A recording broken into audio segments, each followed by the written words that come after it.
nouveau directeur général de notre chère société, la Sonacos.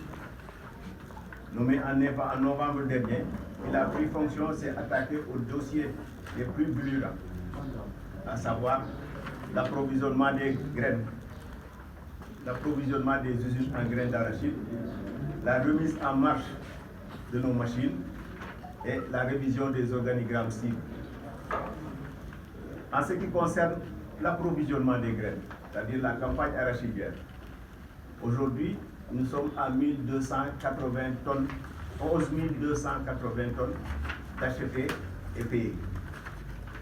Donc, mais c'est à cause de l'endettement de la campagne passée, 2023, que nous n'avons pas pu solder parce que ce que nous avons acheté comme stock de graines n'a pas été structuré ni vendu.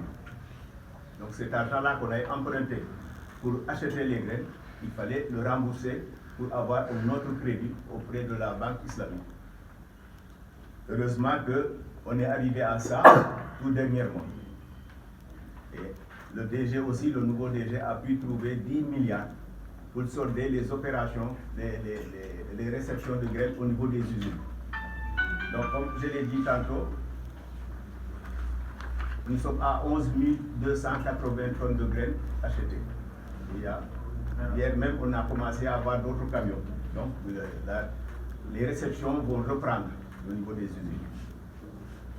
Avec l'aide des autorités étatiques, nous sommes arrivés ces derniers jours à satisfaire les exigences de la Banque islamique et sur ce point, de solder les autres banques pour un bon et vrai fonctionnement de la Sonacos, sans oublier les 10 milliards reçus et injectés dans la campagne la semaine dernière. Les installations, tout le monde sait que les installations de la Sonacos, c'est depuis Mathusalem, c'est depuis du temps de colon. On a beau faire, refaire, remise en état, modernisation et tout, ça n'arrive pas. Donc c'est pourquoi l'année dernière, M. Odudiagne Fada n'a pas pu travailler le stock qu'il avait acheté, les 22 850 tonnes qu'il avait acheté, parce que les machines n'arrivaient pas à marcher. Donc aujourd'hui, le nouveau DG, il a présenté au conseil d'administration un programme nommé Plan 2RU, donc Plan de relance et de restructuration en urgence, pour un montant global de 306 milliards. Il a déjà commencé les démarches avec la banque, le FMI, qui est venu au niveau de la Sonacos et qui a déjà fait le tour des usines pour voir de visu ce que le DG nous a promis. Alors, en ce qui concerne les effectifs, la Sonacos est sous-effectif depuis longtemps, mais c'est à cause du manque de graines qu'on ne peut pas embaucher en CDI des travailleurs. Donc on a plus de 2000 saisonniers. Mais malheureusement, depuis presque 18 mois, 16 mois, 17, 18 pour certains, on ne peut pas travailler parce que si les machines ne marchent pas, on ne peut pas augmenter nos charges de façon négative comme ça. Donc il faut attendre qu'il y ait de la matière, mais aussi attendre que les machines puissent fonctionner pour qu'on puisse réembaucher certains. Mais aujourd'hui, même au niveau des permanents, il y a un gap à combler. Il y a beaucoup d'intérêts. Il y a des gens qui sont là, qui occupent 2 à 3 postes parce qu'on n'a plus les effectifs. Et on ne peut pas augmenter les charges alors que les machines ne marchent. C'est pour ça que ce manque de matière première qui fait que la Sonacos n'arrive pas à se remettre debout et que les milliers de saisonniers sont au chômage depuis 18 mois. Nous pensons qu'il est temps de fermer définitivement les frontières afin que la matière première de l'industrie locale reste sur place. Parce que les graines d'arachide, ce n'est pas seulement la Sonacos. Il y a Copéo, il y a WAO, il y a CAIT Touba, il y a au moins 300 petites unités qui sont autour de Touba. Et toutes ces unités emploient des Sénégalais et vivent des arachides graines. Donc si on laisse les étrangers continuer à exporter nos graines, c'est vraiment tuer l'emploi au Sénégal. Et au finish même tuer l'industrie. Parce que l'industrie ne vit que de graines d'arachide comme matière première. Donc si on n'arrive pas à avoir cette matière première qui est nécessaire au fonctionnement des usines, vraiment on ne peut pas employer les Sénégalais. Et à la longue, les usines vont fermer.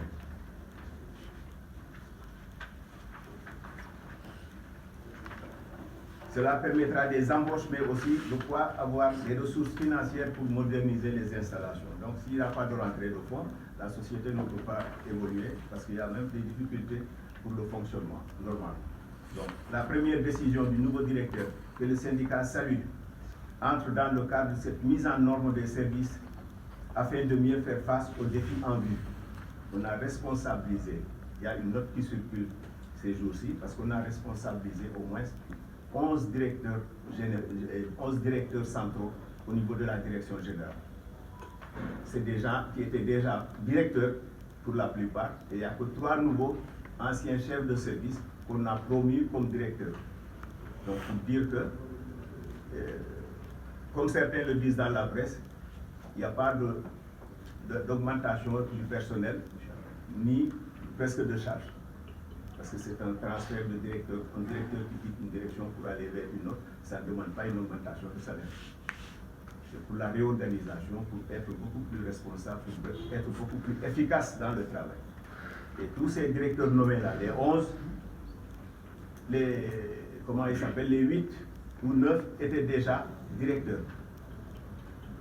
Donc il n'y a que ces 3 chefs de service qui sont promus comme directeurs parce qu'ils n'avaient plus de directeur au niveau de leur service.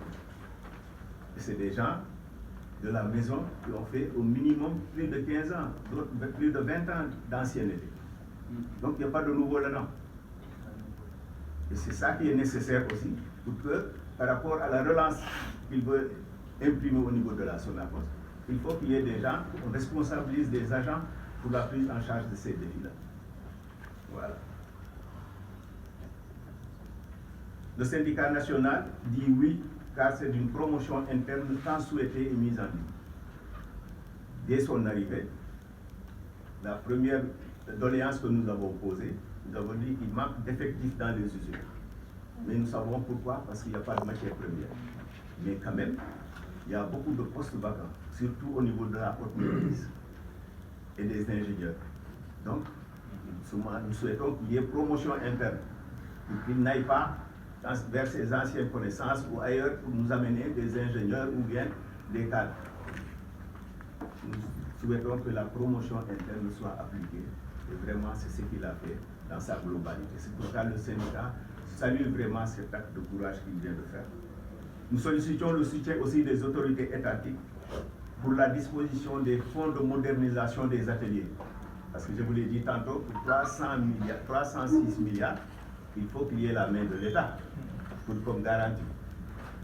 Mais c'est au directeur général d'aller faire ses démarches auprès de la Banque, le Fonds monétaire international et les autres instances, les institutions financières, pour trouver les moyens de sa politique. Mais il faut qu'il y ait l'aide de l'État dans tout cela. Pour l'approvisionnement aussi en matière première, ce qui va entraîner de facto des embauches tant souhaitées et tant demandées parce qu'il y a de ces saisonniers qui font au moins 20 ans, 25 ans de saisonniers, de CDD. Vraiment, ils ne vivent que de la Sonacos. Ils ne comptent que sur la Sonacos pour avoir des CDI.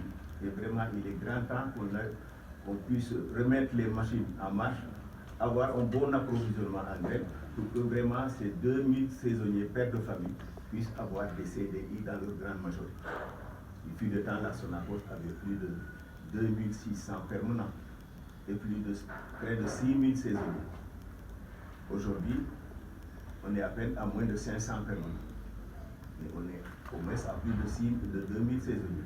Et c'est le manque de graines qui fait qu'on ne peut pas augmenter les charges négativement. Voilà. Donc, nous soutenons la vision et l'engagement du nouveau directeur général et sommes prêts à soutenir aussi pour l'aboutissement dans les meilleurs délais afin que la Sonacos retrouve son lustre d'antan. Je vous remercie de votre attention.